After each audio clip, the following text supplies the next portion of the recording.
मेरे सभी प्यारे प्यारे व्यूअर्स के लिए जय श्री कृष्णा। हम भारतीयों की खाने की थाली में जब तक अचार ना हो खाने का मज़ा ही नहीं आता। आज मैं गाजर मूली के साथ ऐसी कुछ चीज़ें मिक्स करके अचार बनाऊंगी जो आपको सर्दी लगने से भी बचाएंगी और खाने का स्वाद 100 गुना बढ़ा देंगे। बिलीव मी, एक बार आपने ये अचार बना के खा लिया तो मुझे थैंक्स जरूर बोलेंगे। आपने मेरी कौन कौन सी रेसिपी ट्राई की है ये तो आपको ही पता होगा, लेकिन इस अचार के लिए मैं आपसे रिक्वेस्ट करूंगी कि आप जरूर ट्राई करें। सच में इतना स्वादिष्ट बनता है कि इस अचार के आगे सारे अचार फेल हो जाएंगे और आप इसके दीवाने हो जाएंगे। तो चलिए देखते हैं इस अचार में कौन कौन सी सब्जियां लगने वाली हैं। ये मैंने ली है एक बड़े साइज की मूली को छीलकर मैंने 1/2 कर लिया है। साथ ही मैंने 2 नींबू और 2 गाजर ली है। गाजर और मूली का वेट लगभग बराबर है। सभी चीजों को पहले मैंने अच्छे से धोकर साफ कर लिया है। पूरी तरह सूखने के बाद इन सभी चीजों को पील कर लिया है, मिर्च और नींबू को छोड़कर। गाजर मूली नींबू तो सभी लोग जानते होंगे, और ये पीली पीली क्या चीज है ये सभी लोग नहीं जानते होंगे। ये है कच्ची हल्दी। कच्ची हल्दी सर्दियों में खाने के बहुत फायदे होते हैं। तो 100 ग्राम मैंने हल्दी ली है और ये लिया है 2 इंच अदरक का टुकड़ा, इसे भी पील कर लिया है। साथ ही 100 ग्राम मैंने हरी मिर्च ली है। ये मीडियम साइज वाली हरी मिर्च ज्यादा तीखी भी नहीं होती है। मिर्च के मैंने डंठल निकाल दिए हैं। अभी इन्हें साइड रखेंगे क्योंकि इन सभी चीजों को हमें करना है ग्रेट। तो इसके लिए हमें बड़ा बर्तन लेना होगा और साथ में लेना होगा कद्दूकस यानी कि ग्रेटर। गाजर और मूली को बड़े होल की तरफ से ग्रेट करेंगे क्योंकि हमें इसे बिल्कुल बारीक ग्रेट नहीं करना है और ना ही बहुत ज्यादा मोटा रखना है। इस तरफ से करेंगे ना तो एकदम बढ़िया से लच्छे बनकर तैयार होंगे। और गाजर और मूली को इस तरह से थोड़ा सा तिरछा रखिए, लच्छे लंबे लंबे आए। अक्सर हम क्या करते हैं, गाजर और मूली को काट कर ही अचार बना लेते हैं। शायद ही आपने कभी ग्रेट करके अचार बनाया होगा। ये देखिए कितना क्लियर लच्छा निकला है मूली का। अब इसी में हम गाजर भी ग्रेट कर लेंगे। अलग अलग बर्तन करने की कोई जरूरत नहीं है। एक बार मेरे कहने से इस तरह से कद्दूकस करके अचार बनाना सच में इतना टेस्टी बनता है कि आप खाते ही जाएंगे, आपका मन नहीं भरेगा। इस अचार की सबसे अच्छी बात ये होती है कि तुरंत बनाओ तुरंत खाओ।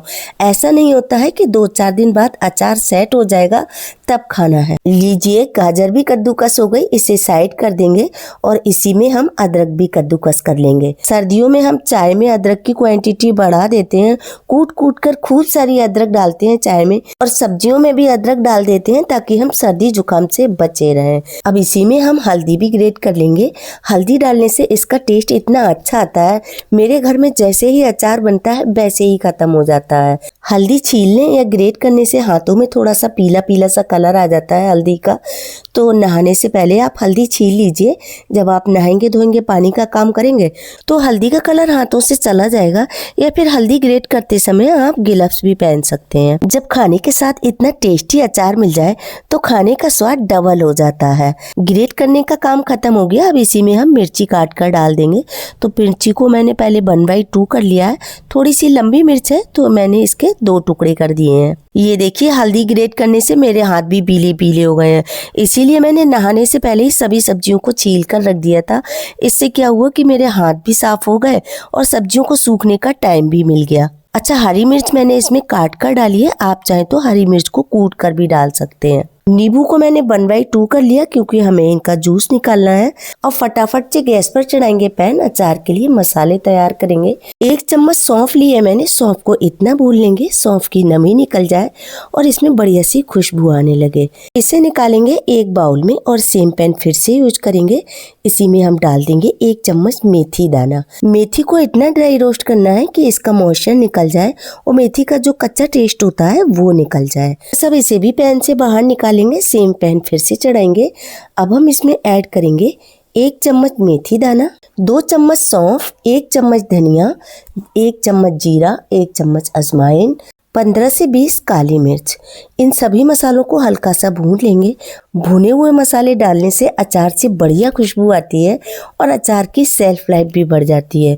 वैसे मेरे यहाँ अचार ज़्यादा लंबे समय तक चलते नहीं है, इधर बना उधर खत्म हो गया। 1 चम्मच मैंने इसमें पीली सरसों डाली है। सरसों मैंने बाद में इसलिए डाली है कि सरसों बहुत जल्दी क्रैकर हो जाती है, मसालों के साथ डाल दो तो कभी कभी वो जल जाती है। फ्लेम पैन आपको फिर से चढ़ाना है, नहीं अब कोई मसाला नहीं भूनना है। अब हम इसमें डालेंगे मस्टर्ड ऑयल। तेल गरम करने के लिए आप गैस की फ्लेम मीडियम कर दीजिए। तेल में हल्का हल्का सा धुआं निकलने लगे, बस इतना इसको गरम करना है। बहुत ज़्यादा गरम नहीं करना है कि तेल की स्मेल ही निकल जाए। अचार में हल्की हल्की तेल की तीखी स्मेल भी तो आनी चाहिए।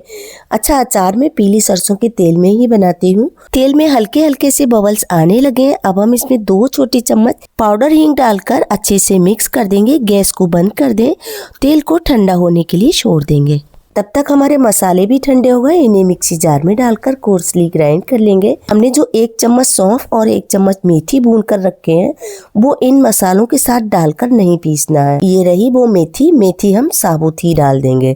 साथ ही जो 1 चम्मच सौंफ भून कर रखी है, वो भी हम इन मसालों में साबुत ही मिला देंगे। 1 चम्मच मैंने इसमें कलौंजी ऐड की है। कुछ लोग कलौंजी भून कर डालते हैं, बट मैं कलौंजी बिना भुनी ही डालती हूँ। अब ये आपके ऊपर छोड़ देते हैं, आप भून कर डालना चाहते हैं या बिना भुनी डालना चाहते हैं। 1.5 चम्मच लिए मैंने कश्मीरी लाल मिर्च, अच्छा कलर लाने के लिए। इससे मिर्च नहीं बढ़ेगी। साथ ही मैंने 5 चम्मच लिया है रेगुलर नमक, ऐसे मानिए आधा कटोरी नमक। अचार में नमक थोड़ा ज्यादा ही डलता है। सभी मसालों को अच्छे से मिला लीजिए और जो हमने 2 नींबू काट कर रखे हैं ना, उन दोनों नींबुओं का रस निचोड़ कर इसमें डाल दीजिए। लेमन स्क्वीजर से निचोड़ कर डाल रहे हैं तब तो बीज निकालने की कोई टेंशन नहीं है, इसी में रह जाते हैं। अगर आप नींबू हाथ से निचोड़ कर डाल रहे हैं तो पहले नींबू का बीज निकाल दीजिए या फिर नींबू का रस कटोरी में निचोड़ लीजिए और नींबू का रस छान कर डाल दीजिए। अब तो कुछ करना ही नहीं है, सारी तैयारियां हो गई। जो मसाला बनाकर रखा है वो डालकर अच्छे से मिक्स कर दीजिए। अगर आप इस अचार के लिए लंबे समय तक स्टोर करके रखना चाहते हैं तो आप इसमें 1/4 कप व्हाइट विनेगर डाल दीजिए या जो आपके पास सिरका हो वो सिरका डाल दीजिए। बिना सिरका के भी 2 महीने तक ये अचार खराब नहीं होगा। मेरे यहाँ अचार ज्यादा लंबे समय तक नहीं चलते हैं। जो सीजनल अचार होते हैं वो ताजे ताजे ही अच्छे लगते हैं जब तक सब्जियों में क्रंच रहता है। तो मैं इसमें सिरका बिरका कुछ भी नहीं डालूंगी। सीजन में 2 से 3 बार तो मेरे यहाँ ये अचार बन ही जाता है। जब तक हमने मसाले मिक्स किए, ऑयल ठंडा हो गया तो सारा तेल यहीं पर डाल दीजिए। तेल डालकर इसे एक बार और अच्छे से मिक्स कर लीजिए। आप इसमें तेल की क्वांटिटी भी बढ़ा सकते हैं। किसी किसी को ज्यादा ऑयल वाला अचार पसंद होता है। इसकी खुशबू और अचार की रंगत देखकर भाई मुझे तो भूख लग गई। आप इसे रोटी, पूरी, पराठा किसी के भी साथ खाए, बहुत ज्यादा टेस्टी लगता है। और जैसे जैसे आप इसे मिक्स करते जाएंगे, हमने जो कश्मीरी लाल मिर्च डाली है ना, वो अपना कलर छोड़ती जाएगी। मिक्स करने के बाद नमक टेस्ट करके देख लें, आप इसे तुरंत ही खा सकते हैं। अचार का कलर और टेक्सचर देखकर तो मेरी भूख डबल हो गई है। अब आप इसे चीनी मिट्टी या फिर कांच के जार में भरकर रख दीजिए और लंबे समय तक एंजॉय कीजिए। मेरी रेसिपी से आपकी थाली का स्वाद बढ़े तो प्लीज प्लीज प्लीज मुझे सपोर्ट कीजिए। वीडियो को ज्यादा से ज्यादा लाइक, शेयर और आपके अपने चैनल मसाला गैलरीज को सब्सक्राइब करना बिल्कुल भी ना भूलें। मैंने तो 2 जार भर के बनाकर रख लिया है। पहले आप ये अचार बनाकर खाइए, फिर मुझे कमेंट करके बताइए आपको ये अचार कैसा लगा। फिर मिलते हैं नेक्स्ट वीडियो नई रेसिपी के साथ। राधे राधे।